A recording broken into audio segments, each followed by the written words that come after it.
Quero trazer para vocês hoje os 5 principais sentimentos que nós trazemos da nossa infância e que, se não cuidarmos das feridas que envolvem cada um desses sentimentos, nós podemos ter uma série de problemas na nossa vida adulta. Ou seja, nós começamos a repetir padrões.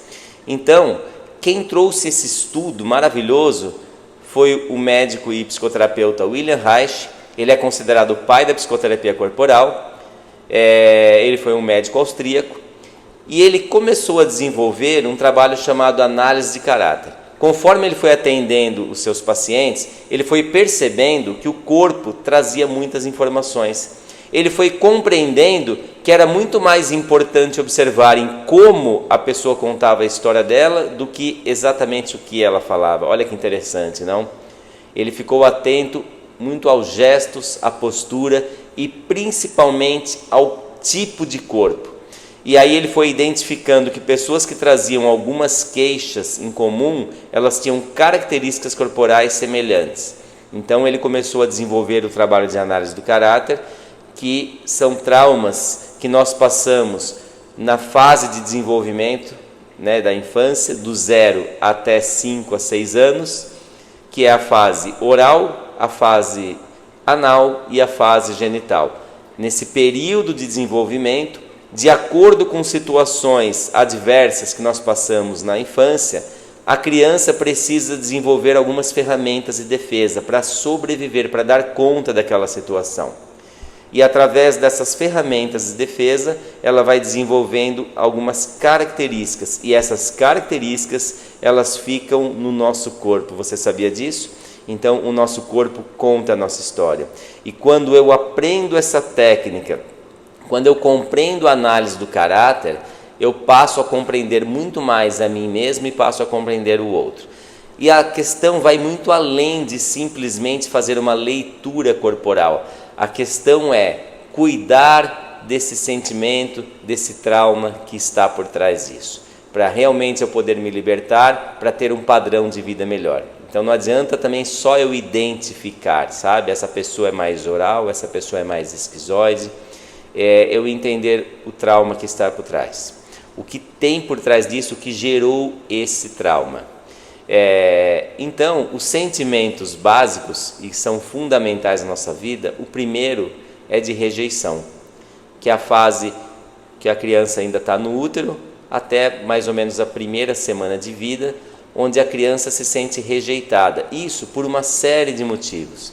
Porque talvez aquela gravidez não foi bem-vinda naquele momento, não foi uma gravidez planejada, porque naquele momento a família estava passando por uma crise financeira muito difícil, então tinha uma preocupação em como que nós vamos cuidar desse filho, ou porque não era uma gravidez, a pessoa não estava nem casada, não queria estar grávida mesmo, aconteceu, enfim, pode ter acontecido muitas coisas. E muitas vezes algo mais sutil, sabe? Que às vezes a pessoa como adulta ela não compreende. Às vezes é um casamento, ela até queria ter aquela gravidez, mas durante a gravidez aconteceram alguns acontecimentos que geraram um sentimento de rejeição. Quando essa criança nasceu também ela não foi tão bem-vinda assim.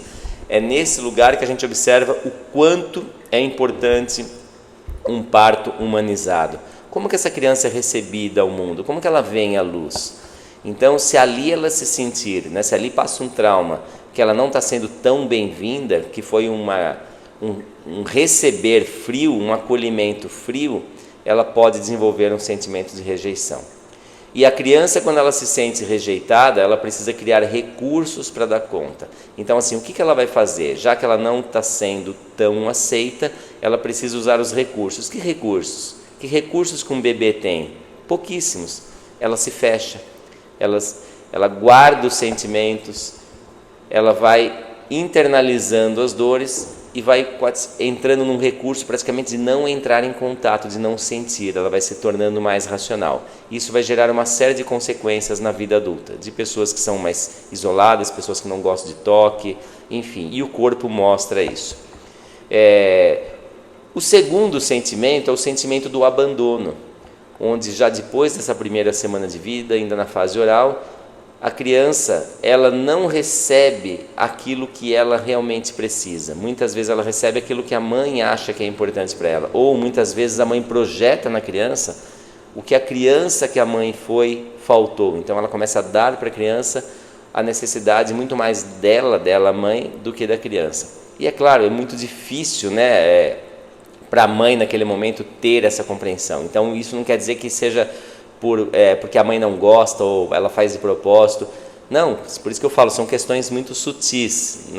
Muitas vezes a mãe imagina que está fazendo melhor. Esse melhor não está sendo mais saudável para a criança.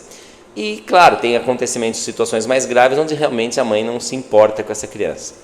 Então quando a criança se sente abandonada, é quando ela não recebe aquilo que ela precisaria. Muitas vezes ela precisa do colo, do afeto, do abraço. Não é só do leite, não é só o amamentar. O alimento é um olhar, palavras de amorosidade, carinho, toque. E quando a criança não tem isso, ela se sente abandonada. Então ela vai desenvolvendo uma carência. O que acontece? Ela busca recursos para ter contato do outro.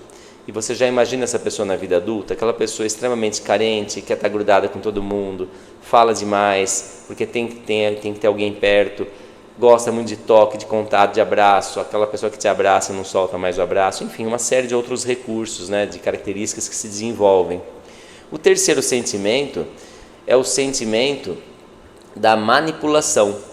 A manipulação onde muito mais os pais usam a criança para satisfação própria do que pela necessidade dela. Então, por exemplo, aquela criança, ela já está naquela fase onde ela já começa a interagir, ela já começa a ficar engraçadinha, cantar musiquinha, dançar, e aí vai na festinha, a mãe fala, olha como minha filha sabe dançar. Filha, dança para o titio ver, dança para não sei quem ver. E a menina não está afim de dançar, ela quer brincar, ela acaba não dançando, e a mãe faz uma cara muito feia, fica muito triste, e a criança começa a perceber que para ganhar amor, para receber afeto, para ser vista, ela precisa fazer aquilo que o outro quer.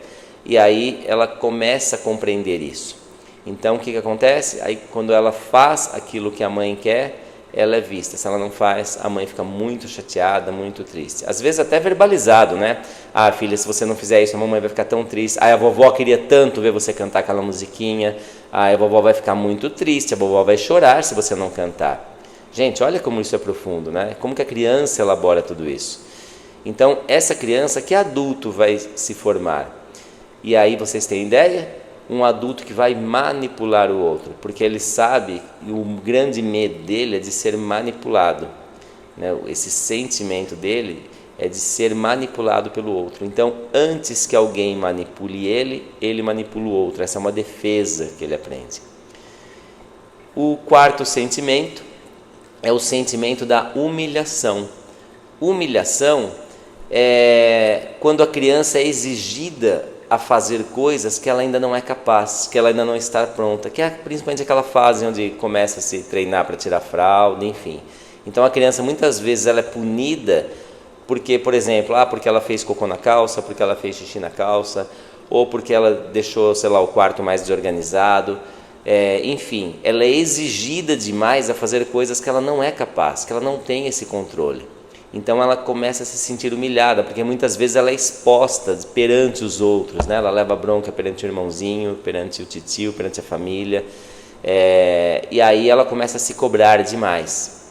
Então, como que essa criança vai para a vida adulta, né? Essa criança vai para a vida adulta extremamente controladora, né? Tem que controlar tudo, carregando um peso, e aprende que tem que fazer tudo para o outro, como ela fez. Para receber esse afeto, ela tem que fazer tudo para o outro. E aí ela começa, são aquelas pessoas, né, que fazem muito mais para o outro do que para elas mesmas. Uma dificuldade absurda de falar não. E o quinto sentimento é o sentimento da traição, que também acontece muito na vida adulta.